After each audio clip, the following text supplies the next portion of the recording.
कविता अपने माता पिता की बहुत लाडली थी। 3 बड़े भाइयों की बहन थी। कोई चीज़ भी मांगने पर उसी वक्त सामने हाजिर हो जाती। पूरे घर में रौब था उसका। पूरे परिवार और नौकरों पर राजकुमारी की तरह हुक्म चलाती थी। कविता स्कूल में भी पूरा रौब जताता था। बड़े घर की लाडली जो थी, वो ऐसे ही उसने कॉलेज में दाखिला लिया। उसके ठाट बाट, बड़ी गाड़ी में आना जाना, हर दिन नया फैशन देखकर हर कोई उससे दोस्ती करना चाहता था। थोड़े ही दिनों में उनके बहुत से दोस्त बन गए। पूरे कॉलेज में उसकी अपनी एक पहचान थी। इन दिनों उसके घर एक रिश्ता आया। खानदानी लोग थे और पापा की पुरानी जान पहचान थी उनके साथ। कविता के साथ कोई जबरदस्ती नहीं थी। कविता ने फिर भी हाँ कर दी, क्योंकि वो अपने परिवार से बहुत प्यार करती थी। वो जानती थी कि वो लोग उसका अच्छा ही सोचेंगे। लड़के का नाम राज था। राज काफ़ी पढ़ा लिखा और समझदार लड़का था। ससुराल वाले भी बहुत अच्छे थे। ससुराल में कविता की जगह वैसी ही थी जैसे कि मायके में। कोई भी कार्य कविता के सलाह के बिना नहीं होता था। सबकी लाडली बहू बन गई थी। फिर उसके घर एक बेटा जन्म हुआ। राहुल कविता को जान से प्यारा था। पोता पाकर ससुराल वाले तो फूले नहीं समाते थे। कविता कभी कभी सोचती कि उसकी किस्मत कितनी अच्छी है। उसका हर अपना उससे कितना प्यार करता है। चाहे जीवन में कैसा भी समय आए, मेरे अपने हमेशा मेरे साथ है।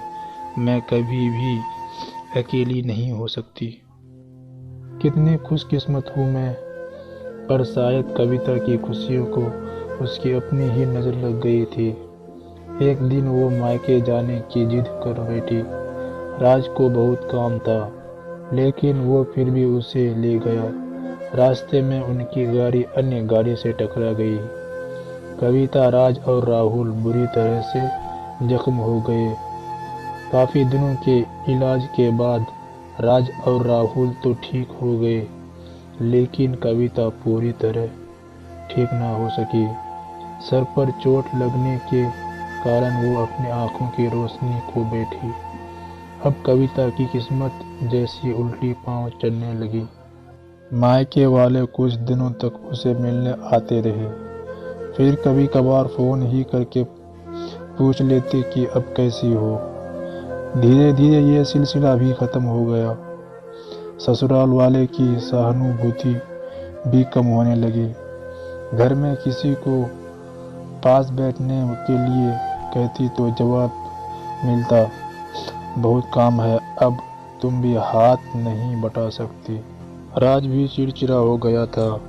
बस राहुल ही था उसके साथ, जिसके साथ हंसते खेलते उसका वक्त गुजरता। एक दिन कविता के हाथ से कुछ सामान गिर गया, जिसकी वजह से राहुल को हल्की सी चोट लग गई। कविता के साथ ससुर ने राहुल को उससे अलग कर दिया और कहीं उसे दिखाई ना देने की वजह से बच्चे का कोई नुकसान ना हो जाए। कविता को लगा कि वो 3-4 दिन वहीं रहेगा तो थोड़ा हवा पानी बदल जाएगा, क्योंकि वो कितने दिनों से कभी भी बाहर नहीं गई थी। घर वाले भी इतने दिनों के बाद उसे देखकर कितने खुश होंगे। कविता के घर पहुंचने पर सब लोग बहुत खुश हुए।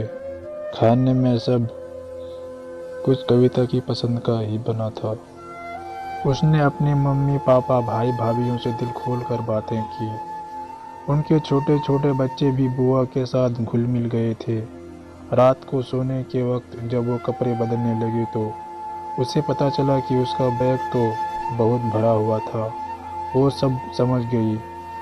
वो बहुत उदास हो गई। कुछ दिनों तक तो सब ठीक रहा, फिर जैसे सब बदलने लगा, सब व्यवहार बदल रहा था। वो लोग जैसे थक चुके थे उससे। सब लोग घुमा फिरा कर पूछने लगा कि राज कब आ रहा है उसे ले जाने। वो बहाना बना देती, जबकि वो जानती थी कि उस घर में अब उसके लिए कोई जगह नहीं। कविता से चलते वक्त कुछ न कुछ नुकसान हो जाता। बहुत टोका टोकी उसे सुनाई देती। वो टाल देती। एक दिन उसके हाथ से लगकर एक कीमती गुलदान टूट गया। छोटी भाभी ने बहुत हंगामा मचाया। कविता के माता पिता रोज रोज के झमालों से तंग आ गए थे। उन्होंने राज को खुद से फोन कर दिया। राज कविता को अपने घर ले गया। कविता को अपने परिवार वालों से ये उम्मीद न थी। जिस कविता के बिना घर में एक पत्ता भी नहीं हिलता था, उस घर के लिए अब वो बोझ बन चुकी थी। राज के साथ ससुराल आते वक्त वो बहुत खुश थी, क्योंकि वो अपने घर जा रही थी, अपने जिगर के टुकड़े राहुल के पास। परंतु ये खुशी भी कुछ पल की ही थी। सारा बंदोबस्त पहले ही किया हुआ था। कविता को सीधे ऊपर वाले कमरे में पहुंचा दिया गया।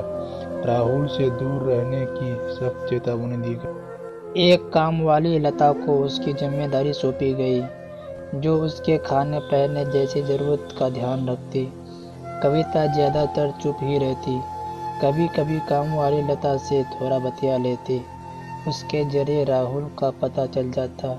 सबकी लाडली बेटी और बहू सबके लिए लाडली से बोझ बन चुकी।